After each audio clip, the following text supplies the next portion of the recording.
Hi listeners, and welcome back to another episode of the Eerie Enigma Paranormal Podcast. I'm your host Ben, and tonight's episode is one that feels especially personal to me. As many of you know, I've spent years researching my family's history, tracing the roots, the stories, the names that time nearly forgot, and during that journey I stumbled across something remarkable.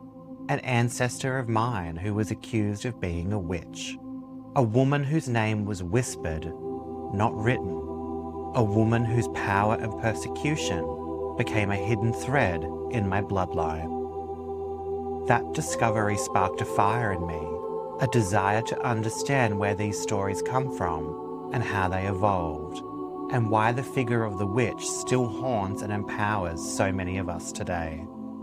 Tonight we open the creaking doors of the occult archives and lean in close to hear the whispers of the Coven. Before witches were hunted, before spells were scrawled in secrecy, there were stories, whispers etched into stone, chanted under moonlight, and passed from elder to apprentice. Our first segment, The Origins of Witchcraft, takes us deep into the tangled roots of the witch through time, across ancient lands, sacred rituals, and the ever-changing face of magic itself.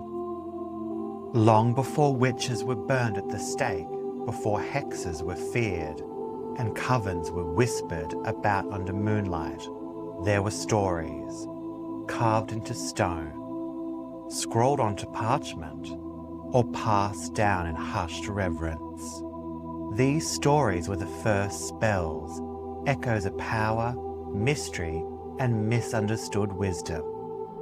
This is the Occult Archives Whispers of the Coven. And tonight, listeners, we're stepping into uncharted territory.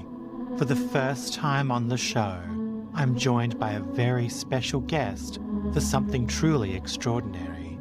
A spirit channeling session with a high witch from beyond the veil.